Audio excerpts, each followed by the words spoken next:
Hello, my name is Crouching Lemur, and I don't normally do videos in English, but this is a big topic and I have some ideas about what warfare might look like in Victoria 3, and I wanted to share my ideas with the entire Paradox Interactive community, not just the Polish people inside of it. So, as we all know, warfare will be only strategic, not tactical.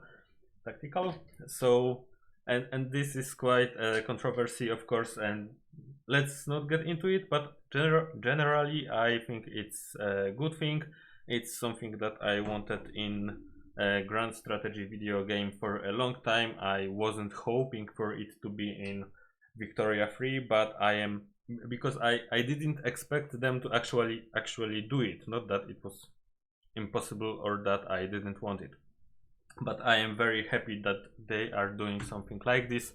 So as for my idea as what it may look like, something like this, and I am using graphics from different Paradox Interactive grand strategy games, mainly Hearts of Iron 4. Map is from Victoria 2, and this icon is from Victoria 2 as well. And I used these super ugly blocks to hide units, because we will not see units on map most likely. So what I expect that we will see is a front line between two nations on their border, most presumably. And we will see an overview of each side's army on their own side. So this is for the Prussian side. I am using the same portrait for generals because I just wanted to make it fast. And I expect that we will be able to assign a general right here, probably. Pick a preferred tactic for them to use. But we will see the most likely tactic enemy is going to use, but we will not be sure. Maybe we will be able to get like probabilities, something like that, based on our intelligence of enemy armies. And execution of how aggressive our army is meant to be. We want our general to be. So of course this is taken straight from Hearts of Iron 4 as well, and middle will be of course balanced, and I expect that we could actually get 5 choices instead of just 3. So 1 balanced, 2 defensive, and 2 offensives.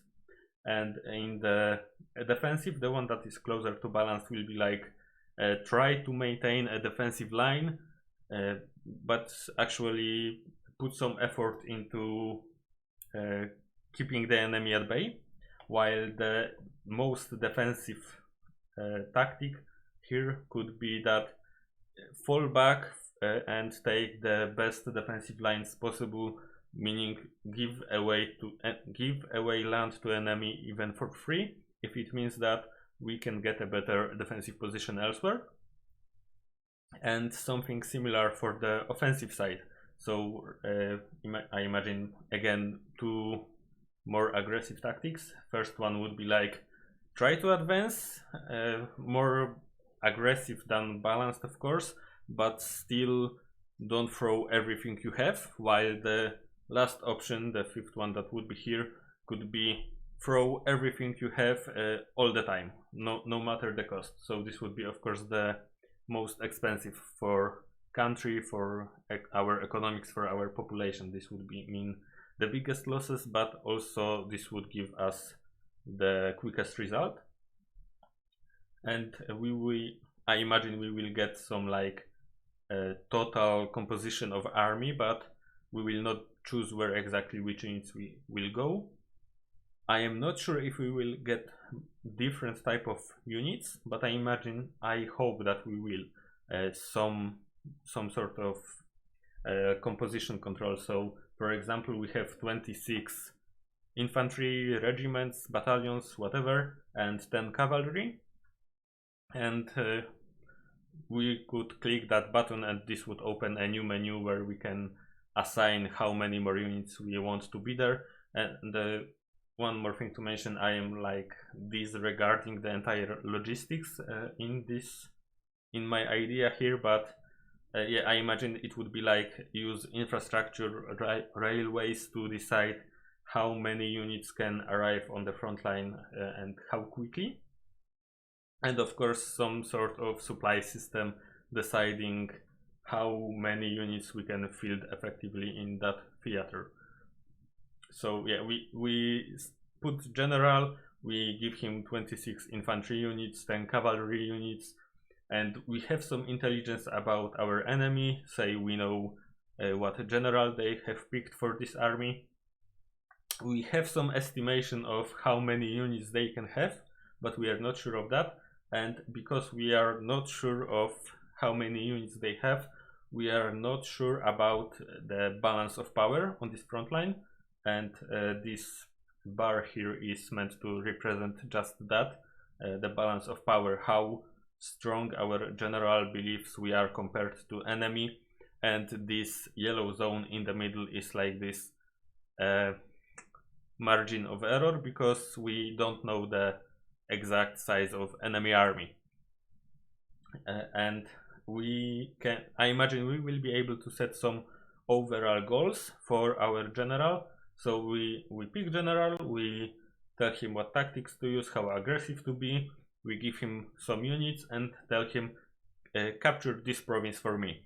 And now he will on his own initiate attacks on the enemy, because I believe in the comments the devs have already said that provincial control will still matter, so it won't be just a static front line and once some bar fills up because we had more units than the enemy, the war is won. No, we will still get moving front lines where provinces will matter, so terrain, river crossings and all of that will still matter, I hope.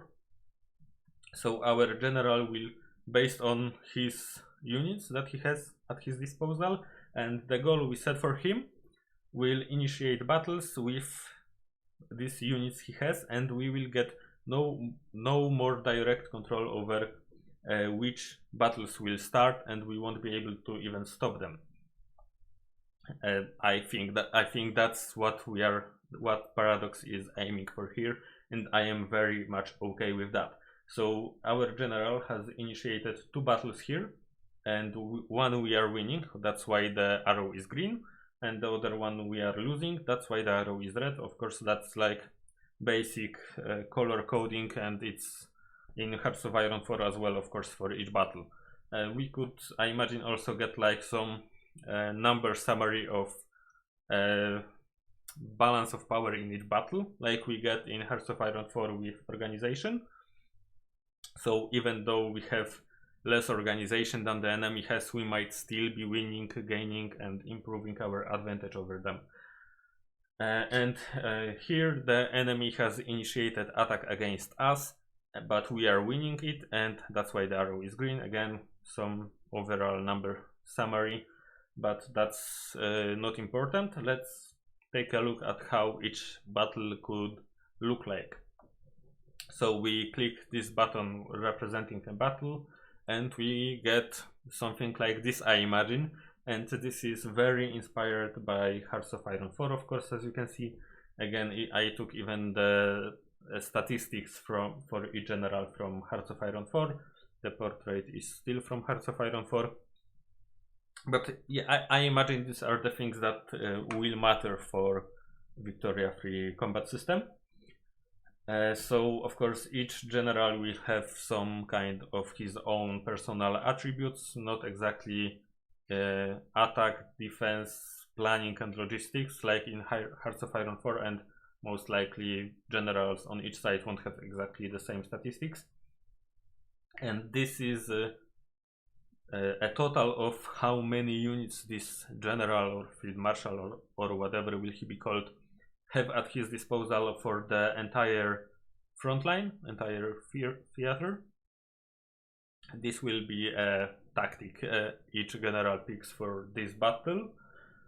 So right now on the map view, we don't know the overall tactic the enemy general is most likely to pick, what is his preferred tactic, but when it comes to a battle, we will know what tactic he has chosen.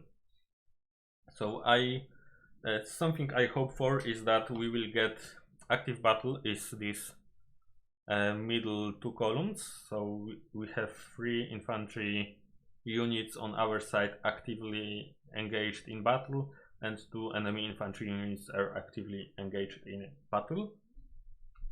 And I imagine that we will get like battle reserves for this just battle.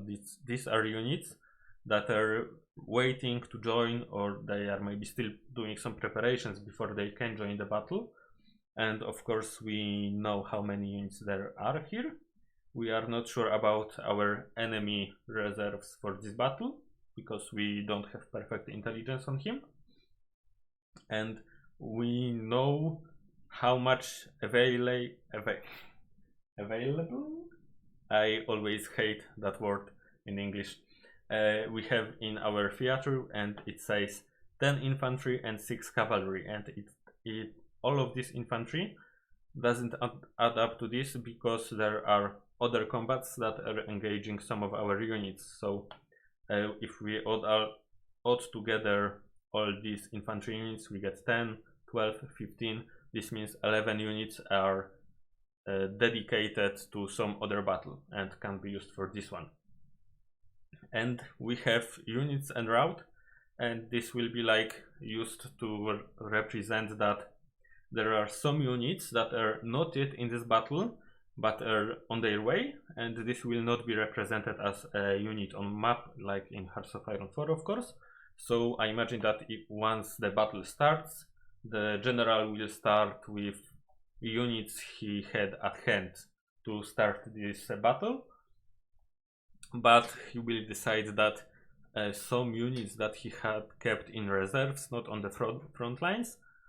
So in this case, let's say he decided that he wants to have all of his cavalry in the back so that they can quickly reinforce active battles. So he has taken 2 of his overall 10 cavalry units and decided that you will come join this battle here, and there are 2 units of cavalry already engaged somewhere else or on their way to engage somewhere else. So again, I imagine that we could hover over this number and it would say that we have 2 cavalry units en route to this battle. They will arrive in, and a list of which unit will arrive in 2 or 3 days, something like that.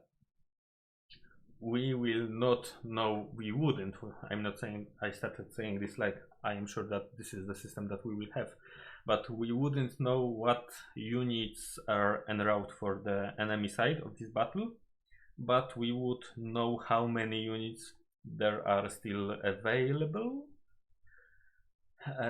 in the theater. And again, it doesn't add up because we know there are active battles, and we know that there are at least 2 units in each battle, or we have some range like here that there are 2 in active battle and 1 or 2 in reserves. So this would mean that there are 6 to 8, I think, yeah, 6 to 8 units engaged elsewhere, and that's why we get 14 to 18 available units in the theater, some of which may be en route to this battle or some other battle.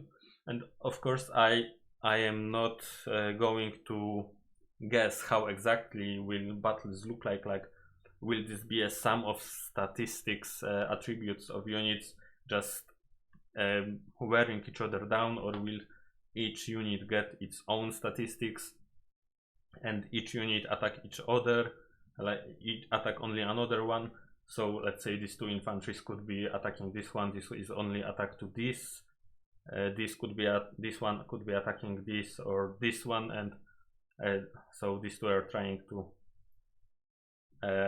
wear down the middle infantry, or maybe they could be going for the exterior infantry units.